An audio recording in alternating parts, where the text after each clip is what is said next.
Good morning, everyone. I'm Apostle T.B. Walker. So glad to have you with us today on the Sunday worship. This is our Sunday morning worship, and I'm glad to have you with us today as we're supping with the Lord. He's at the table with us today, and I'm certainly glad to have you here today. Listen, there's a word that God has, and I really, really am excited about what God is really speaking today because I think it's balm and healing for our land, balm and healing for the kingdom. For people that are in the kingdom, that are struggling, that are operating in the kingdom while carrying baggage. I'm going to be looking today at the book of Genesis, chapter 45, and I'm going to be just reading four verses 4 through 8. But there's a certain point that I want you to really grasp, and I'll point that out when we get there. I'm going to read this for you. It says, "And Joseph said to his brothers, 'Please come near to me.' So they came near. Then he said, 'I am Joseph, your brother, whom you sold into Egypt.'" I want you to grasp that right there. "I am Joseph, your brother, whom you sold into Egypt. But now do not therefore be grieved or angry with yourselves because you sold me here. For God sent me before you to preserve life. For these 2 years, the famine has been in the land, and there are still 5 years in which there will be neither plowing or harvesting. Now watch this. And God sent me before you to preserve a posterity for you in the earth." This is not just you, your generations in the earth, "and to save your lives by a great deliverance. So now it was not you who sent me here, but God." Wow. "And he has made me a father to Pharaoh and Lord of all his house and ruler throughout all the land of Egypt. I am Joseph, your brother." Now, when you look at this is not Joseph coming and saying, you guys tried to steal my identity. And now I'm Joseph. I'm back. I know who I am. I have my identity. No, Joseph is different. He's not going and saying, I'm getting my old identity back. But Joseph now is presenting his brothers with a crisis. There's a crisis here. He declares to them, "I am Joseph." Not Joseph as you knew him, but Joseph as I am now. I maintain the same name, but I'm not the same guy. I maintain the same name, but and I still have the same blood, but I have a understanding of my mission now. It says, "Listen, I'm Joseph. I'm the one who, whose life you had stolen. I'm the one you threw into that pit. I'm the one that you sent into the slavery, that you left for dead 22 years ago. I'm the same one that you have not seen in all that time." And the Bible says that when they saw him, they were gripped with fear, that they were dismayed at his presence. And that word means that they were paralyzed with fear. They were so paralyzed that it was visceral. They couldn't speak. They were controlled by the fear. They weren't sure exactly what was going to happen. They couldn't even respond to him. They were paralyzed and they were wordless. And the wordlessness comes because they had no defense. Not only did they not have a defense, but they hadn't even bothered to conjure up a defense because Joseph was supposed to be dead. This was a sin against Joseph that was well hidden. They thought that they had done the job, so they had never even bothered to come up with an excuse. But Joseph says something that's interesting here. He says, "Don't be grieved or angry with yourselves because you sold me here." Now, this is important because Joseph doesn't need an apology. He doesn't wait for anybody to say, "Joseph, I'm sorry. We shouldn't have done this." He doesn't say that because he has something better than an apology. He has revelation. Joseph has some revelation directly from God. He comes out and says, first of all, "I am Joseph." Then he comes and says, "It was you. I know it was you. I remember exactly what happened, but I see it more clearly now than I've ever seen it before. I see you all clearly, and I see your role in helping to shape me to play my role in your life. I see your role in helping to move me toward my destiny. I don't see you guys as dream killers anymore. I did. Had you caught me some years ago, this would be totally different. I dreamed about the things that I wanted to do to you, dreamed about the fact that you probably didn't even expect me to be alive. And if I could just live through this to get some get back, that's all that I need. If you had come just a year earlier than this, things might have been different, but I'm healed now. I'm not a victim." When Joseph comes and he says, "I am Joseph, your brother," Joseph is coming and saying, "I'm letting you know I am not a victim." When he says, "Don't be afraid, don't be dismayed at what you did," he's coming and saying, "Listen, It's water under the bridge now, but it's not something not to talk about. It's a great thing to talk about. The calamity now that I see it from a position of healing, it's not something I have to hide. It is not a point of pain. It's not a hurtful spot. It is not something I say, listen, don't even talk about that. Don't bring that up. It's amazing when something happens in your life and it's one of those things you tuck aside and you don't even want to deal with anymore. And you think that you're healed because you don't look at it. You're healed. A wound can still bleed, but sometimes you'll look away from it because it feels like it hurts more if you see it. But there's something about the healing process when you can actually look at the wound and see something other than just pain. You can see something other than just a problem. Joseph is declaring right here, I am not a victim. All throughout this time in Potiphar's house, Joseph probably felt like a victim. As he was a slave coming from the person who had all this coat of many colors, who had a dream from God about the great things he was going to do. And now he's languishing away in this dungeon. He must have felt like a victim, as he is now being put into the prison and he's lied on. And, he's now got a rape charge that doesn't belong to him. He did not do that. He must have felt like a victim. But now Joseph is saying, my eyes are open. I know who I am. You all did not determine my destiny. My pain does not determine my destiny. God had a plan for me this whole time. And this whole time that I was operating as a victim, it kept me from seeing you all clearly. He says, I can see now my brothers because I'm not a victim of your evil, but a recipient of God's grace. I'm a part of his plan. Forgiveness, when you understand what forgiveness is, it's the removal of a relational debt. You are in power. Listen, this is a power dynamic shift. When you are a victim, somebody is more powerful than you. Somebody who is more powerful has placed you in an inferior position. But when there is a dynamic shift in the power dynamic, when you realize that I'm no longer a victim, you now have your power back and additional power. Joseph does not just say, I've got my power back. Joseph realizes that this was a move by God. This was a dynamic move by God to not only give me the power that I had, but to increase the power and the strength. He has made my mission even more dynamic. My first mission was just to live. My first mission was just to survive. But now I see that my living and survival was for something greater than just continuing to breathe. Just continue to, take up space. Just continue to be. I'm more than just somebody who is just here. I'm here for a divine purpose. And when you begin to see this, the victim now has power. Joseph is no longer a victim. Listen, when you understand vengeance, the Lord said, vengeance is mine, says the Lord, and I will repay. Why? Because vengeance requires your total focus. Vengeance requires you to be blind. Have you ever heard the word blind rage? When people talk about, I just lost it, and you're blind to what happens when you just lose it. You knock over things that you don't need to knock over. You don't always get directly to the person who hurt you, but there's always collateral damage. There's always people. Your reputation gets damaged in your desire to get vengeance. Who you are and your personality begins to alter and change just so you can get to your victim. You lose yourself in the attempt to try to get somebody else. But you know what? God has a way of allowing you to gain in the midst of being mistreated. God has a way of allowing you to gain in the midst of evil. When it looks like what the enemy means for evil, God has a way of turning that thing around for good. Joseph says, I am Joseph, your brother. I am healed. My eyes are open. I see you. Listen, Joseph doesn't in any way sugarcoat what they did. He says, it was you. I know it was you. I'm not under any illusion about how I got here. I got here because of you. I got here because of your mistreatment. I got here because of your jealousy, because of your envy. That's the reason why I'm here. That was sin that was created against me. That was sin that was done to me. I know exactly what happened. There's never a need to romanticize the truth. Joseph has his eyes wide open, so he's able to see clearly.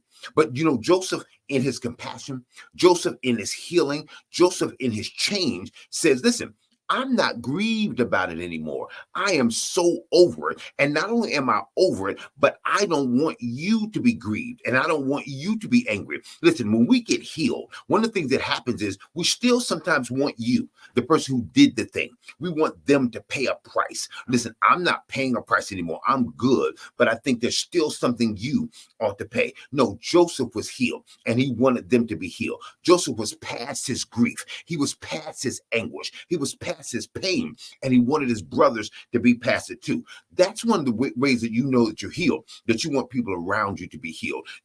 That's one of the ways you know you're no longer a victim, that you want the people who used to victimize you, you want them to be healed too. You realize that there was some damage on the inside of them that caused them to do what they did, that there was some blindness and some ignorance on their part that caused them to do what they did. If they had known who you actually are, if they had known what you were going to be, if they were aware of the things you were going to do for them, they would have never done this. But Joseph is aware, y'all were blind to me. Y'all didn't understand me. You couldn't understand my dream. You couldn't understand the words that I was speaking. You couldn't understand the path that I was on. You did not understand the destiny that God had already had for me, that he had in store for me before the foundation of the world, that was unstoppable.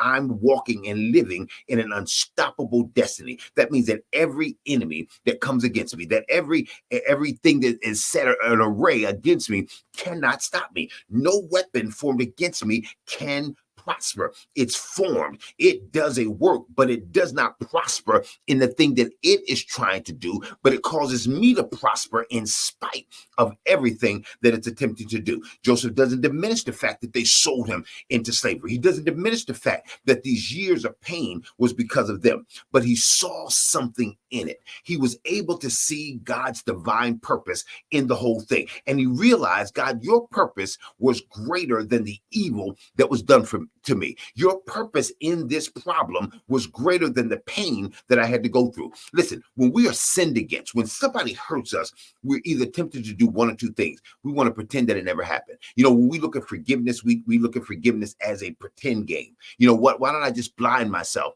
to the fact that you did that? Because I don't need an apology. I'm okay. No, we don't have to pretend that it didn't happen. We don't have to pretend that the abuse didn't happen. We don't have to pretend that the molestation did not happen. We don't have to pretend that the lies that were told were not lies. They were lies. It was true that what they did actually was true. That's what you did. You did that. And whether you take accountability for that or not is up to you. But I don't need an apology. I don't need you to grovel at my feet. I don't need you to try to find ways to make me feel better.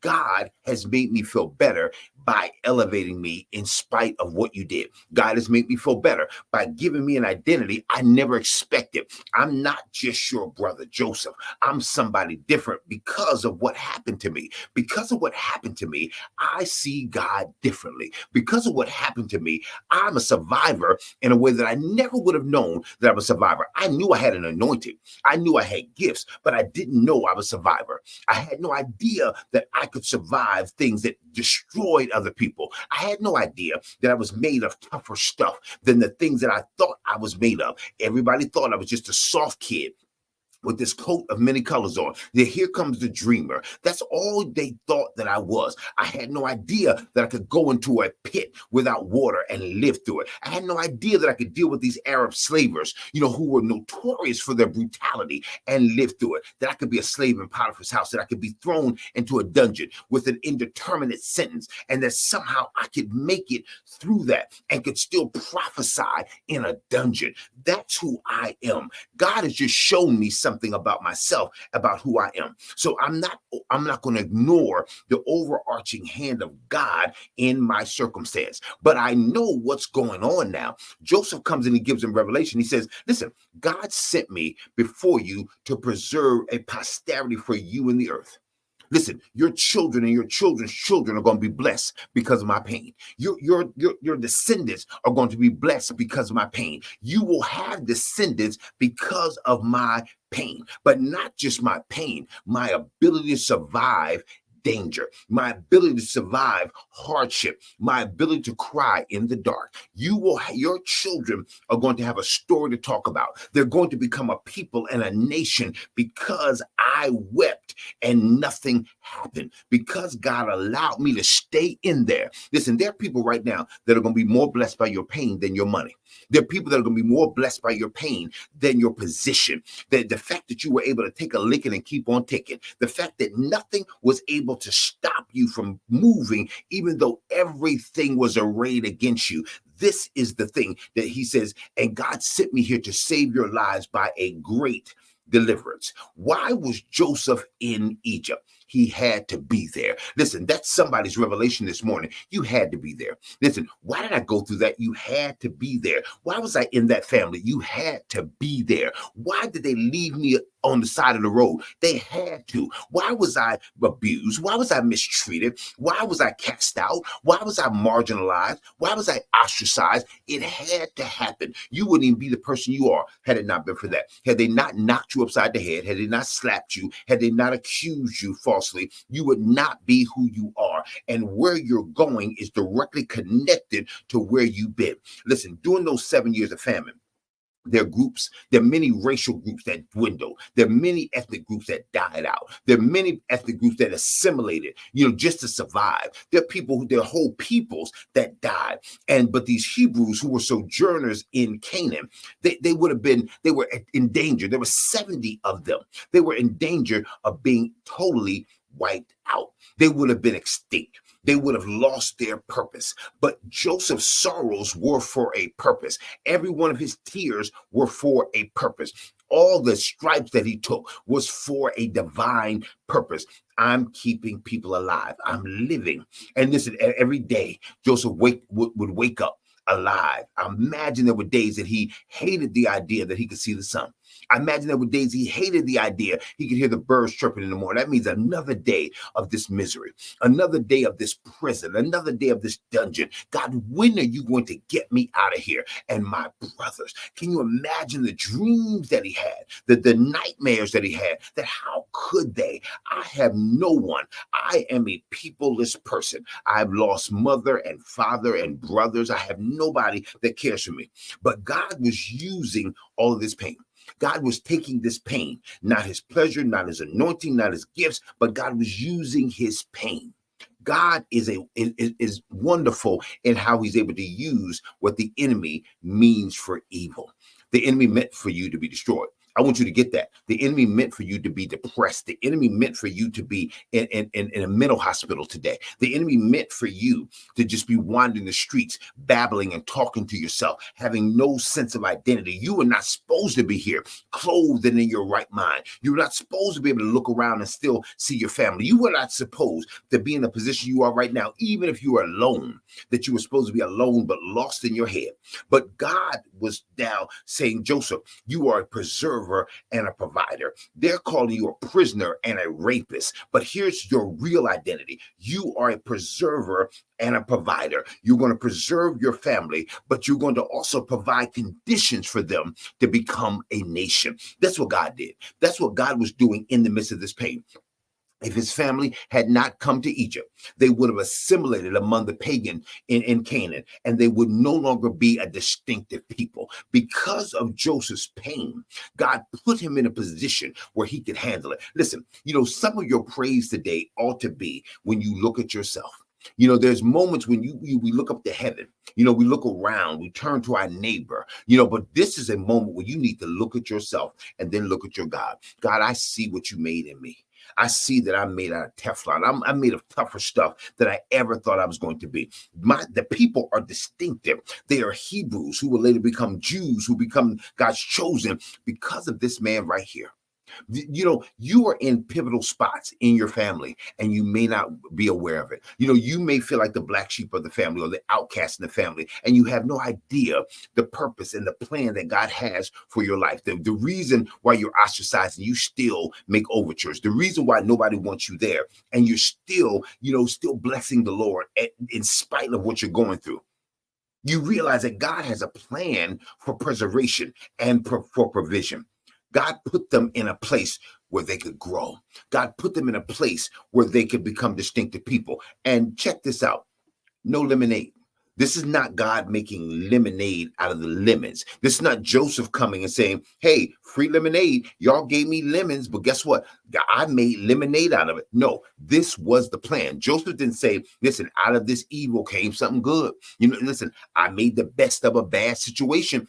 Absolutely not. Joseph is in a place of revelation. Listen, you can't be powerful. You can't move through your adversity. You can't leap over a troop until you get revelation. It doesn't come because of intestinal fortitude. It does not come because you just got some stuff on the inside of you that is just indescribable. No, it comes from revelation from God.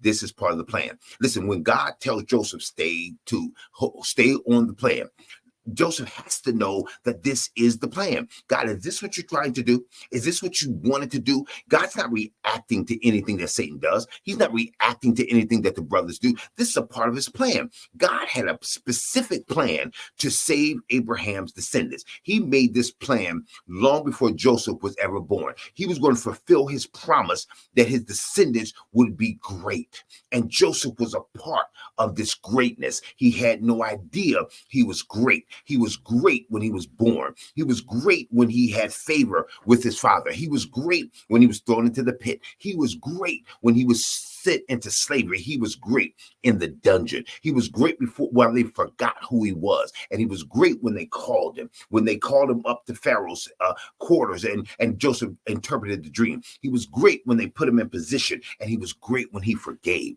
This is a great man who was not becoming great, but who is great, and the pain exposed the greatness. God will use trauma. God is able to use pain to expose who you are, even when you don't know who you are. God was not just showing Joseph's brothers who he is. God wouldn't say, look at your brother Joseph. Joseph's declaration that I am Joseph was a revelation to Joseph. This is who I am. Out of all this rubble, out of all these ashes, look what God has brought me. I am Joseph. I want you to look at yourself today and just put your name right there. I am Sally. I am Jonathan. I am Robert. Whatever your name is, you got to understand that the enemy tried to destroy you and doesn't want you to ever become great. And you have to realize I was great in my pain. I was great on welfare. I was great when I was evicted. God is calling you great before you ever can see it yourself. It wasn't the moment where Joseph now was the prince in Egypt. It wasn't the moment where he married a princess. No, the moment that Joseph was great was when God had called him great from birth. When God brought him into the world, he was bringing into this world a great man. But Joseph could not yet see it. And this pain that Joseph went through was meant to burn off all the things that Joseph thought about himself so he could see the greatness that was on the inside of him. You got to be great to survive what you just went through. You got to be great to prophesy in a dungeon. You got to be great to be called and still be on point. Joseph was ready when they called him. How can you not be great when your moment arrives and everything is there to destroy your readiness for your moment? But when it comes, you're ready. Listen, some of you all have hit your great moment and you're praising God right now. Some of you all are praising God because you know your moment is coming. Listen, I am Joseph and I am great. God has made me great by allowing me to overcome adversity that only a great person could possibly endure. I am blessed. And the only way I can be who God has called me to be is to realize that I'm already blessed. Listen, Joseph, God had already said, Abraham, your descendants are going to be great, and the whole world is going to be blessed through them. This was a worldwide overcoming. What Joseph was doing was blessing the whole world by surviving, blessing the whole world by thriving in the midst of it. Joseph didn't need a promotion to be great. He was already great without the promotion. Many of us are looking at a position where that determines my greatness. When I get to that spot, when I'm there, God is saying right now, listen, you weren't supposed to be where you are. You're supposed to be dead long ago. Those of you who know it ought to declare the greatness of God in making you great in this earth. Joseph was a victim of people. He was a victim of his family. He was a victim of his brothers. He was a victim even of his father. who did not believe him, who rebuked him, but God turned it around for his glory. God will do that exact same thing for you. And none of it was lost. There were no lost years. There was no lost moments. Many of us lament over time. I wasted so much time. Those were my lost years. Those were the bad years. No, those were not lost years. Those were not bad years. Those years in prison were not lost years. Those years out in the street were not lost years. Those years, as a drug addict, those years in promiscuity, all those things I just wish. No, those are the things that were supposed to destroy you. Those are the things that were supposed to kill you. That was the plan of the enemy, to bring you into promiscuity so you would get that disease and die. So to bring you into drug addiction so you would live under the bridge forever. To bring you into a life of crime so you would never see daylight. So you never ever see your potential. You never ever walk in what God has called you to walk. But look at you now. I am Joseph. I am more than a survivor. I am not a victim. I am a provider and a man and a woman of purpose. That's you. And so Joseph now comes and says, so now it was not you. The reason I don't blame you is because I've got a revelation. It wasn't you who sent me here. My anger was that you put me here. My anger was that if you had been a better mother, if you'd have been a better father, if you'd have been a better brother, if you had been a better coach, if you had helped me when I needed, you weren't a good wife, you weren't a good husband. What kind of children would do this? If y'all had left me, listen, there's always somebody to blame, right? There's always somebody to point the finger at. But Joseph says, I realize now I'm pointing the finger right at God and I'm praising him the whole way. I'm saying, God, it was you. It wasn't y'all. Listen, the thing that I'm doing right now, the way I'm living right now, the way I'm thinking right now, that wasn't you. Y'all didn't want me thinking like this. Y'all didn't want me happy. Y'all didn't want me to walk in joy. Y'all didn't want me positioned like I'm supposed to be. I did not know. I thought I was going to be the head of a tribe. When I saw the moon and the stars bowing down to me, I thought that was y'all. I thought that was my brothers and my father. I thought that's who it was. I had no idea that a nation would bow. I had no idea that I'd be a man of respect in this nation. I had no idea that God was going to take me out of Canaan and move me to an enlarged space. I had no idea that God wasn't talking about local ministry, but he was talking about worldwide ministry. I had no idea that when they hated me in this little small backwater, I had no idea that you all were sending me to a promotion in Egypt. I had no idea, but it wasn't you who sent me here. It was God. He said, it was God. You didn't send me here, but it was God.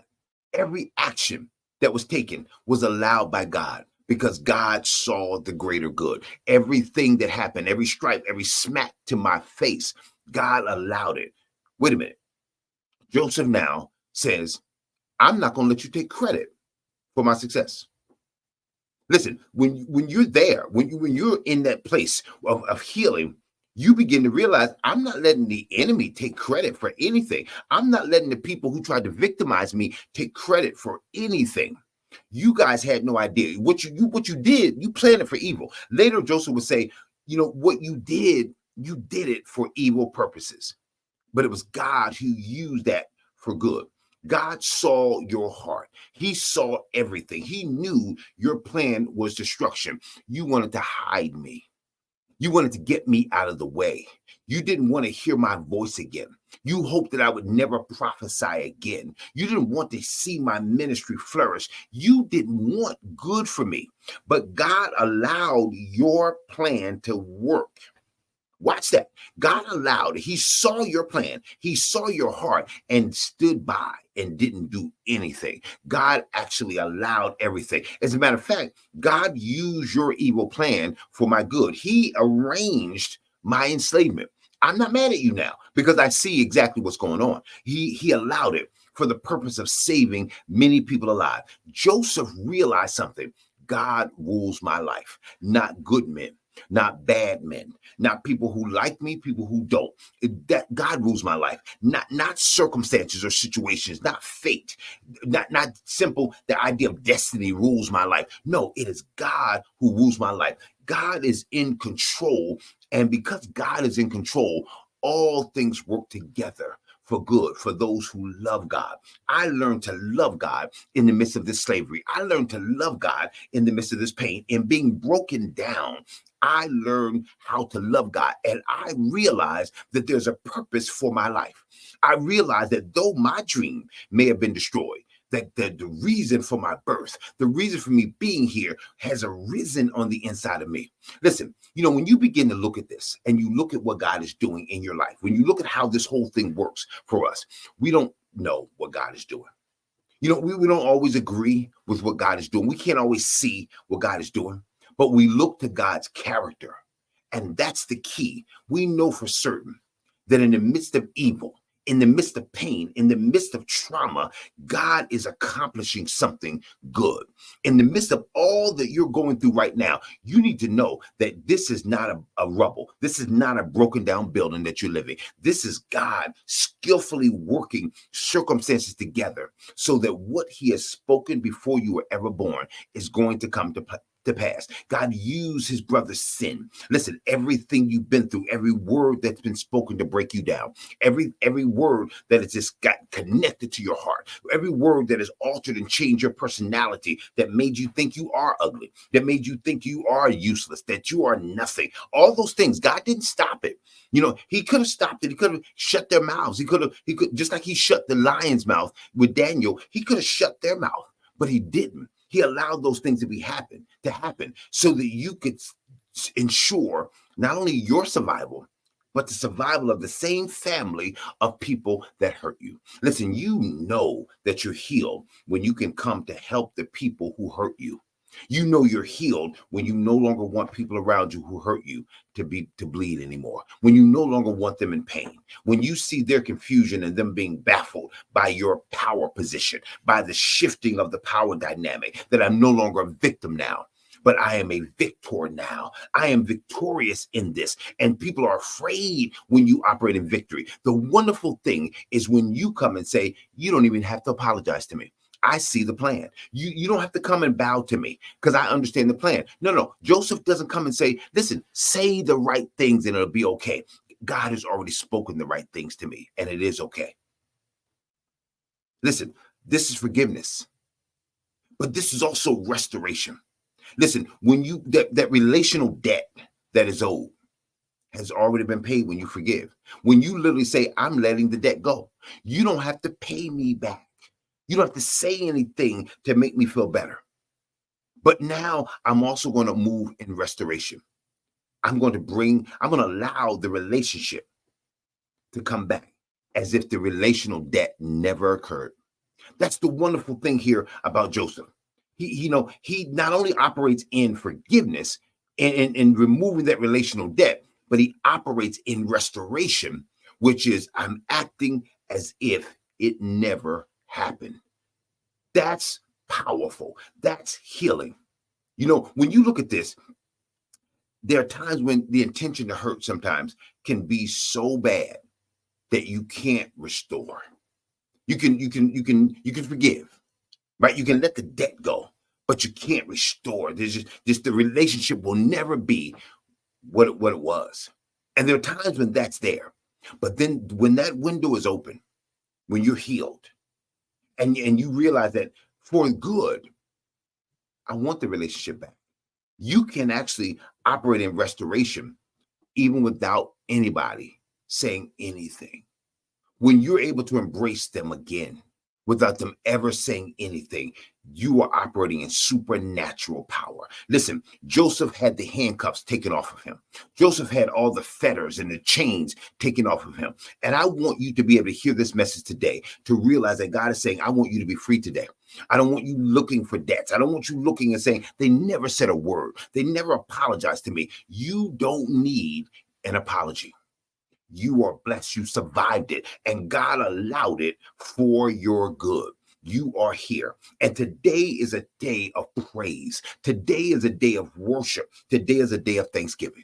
God, what the enemy tried to do did not work. What the enemy tried in my life to destroy me did not work. What the enemy wanted for me to lose my identity worked. And now I'm walking in the identity that you gave me. I was just little Joseph when they last saw me. I'm now a prince when they see me now. This is who you are now. So we no longer look in the past, but we press toward the mark of this high calling. Your ministry is in front of you. Your future is in front of you. Everything that God has for you is in front of you. Do not live your life looking in the rearview mirror, trying to drive forward. There can only be an accident. That is the recipe for a wreck. But when you can press forward, realizing you guys were used as gasoline to move me forward, to propel me to my true destiny. Had I stayed there, had I not lost the destiny that I thought I wanted, I'd never have the destiny that God had in store for me before the foundation of the world. He was making sure that I was going to make the mark. Listen, you can't fail. When God's hand is on you, you can't fail. The steps of a good man are ordered by the Lord. That even when I'm walking through, when I'm being led by the still waters, when my soul is being restored, that's God. But when I'm going through the valley of the shadow of death, guess what? That's still God. Because at the end of it all, there's a table set before you in the presence of your enemies. Your cup runneth over. And surely goodness and mercy, not pain and problems, but goodness and mercy has been following you all the days of your life. There's something about that valley, that dark spot, where revelation becomes so clear, where revelation becomes your light. Not your hope for love from the past, not your hope from love for the family, but the light of God is in his revelation. I see myself in this darkness so clear. I needed this darkness to see the light. And now I realize that there's nothing to fear. After that, I fear nothing. I walk now as fearless man because I am Joseph. Be who you're called to be today. You are not a victim. You're more than a survivor. You are more than a conqueror. You are who God has called you to be. Walk in your power today. There is a dynamic shift that's going on in your life. There's a power shift. Will you not know it? Will you not see it? Will you not live it? My prayer is that you'll receive this today. And as I close this out, I'm going to be praying for somebody today that really needs to hear that I'm not a victim, that I have survived what others would have died in. I've survived what was meant to destroy me, and I'm here. And my reason for praise is not, God, bring them back so they'll see my success. But God, thank you for allowing me to succeed when everybody thought I'd fail. Let's pray. Father, in the name of Jesus, God, we bless you today for what you've done. We thank you for your word today. God, we know that there are broken hearts today and there's bowed down heads, but you are the mender of those broken hearts. And God, that you are the lifter up of the bowed down head. God, allow us to be able to see your light today. We cannot see it looking down. You said, lift up your head, O ye gates, and be ye lifted up, you everlasting doors, for the King of glory shall come in. God, we thank you right now that even in our trials, the King of glory was there. Even in our greatest traumas, the King of glory is there. And God, in the victories that we're living now and those to come, God, we thank you that you use my pain as fuel to propel me to the destiny that you have for me. God, I bless you for all that you've done. My tears are over. Joy has come. It's the morning. In Jesus' name. I want you to receive that today. My prayer is that you'll receive this. Listen, if there's some people you know that need to hear this message, don't forget, share. Send this to them. Let them know that God has a plan for them, that there is a power dynamic shift that's happening right now. And I'm not talking about just, this is what's going to happen in your life. I'm prophesying to you that there's some people that are hearing this that are going to receive right now that shifting, that power dynamic, that they're able to say, now that I'm confronting my past, I am Joseph, your brother. I'm here. I'm alive. And I'm well. God bless you. Have an awesome rest of your Sunday. God bless you.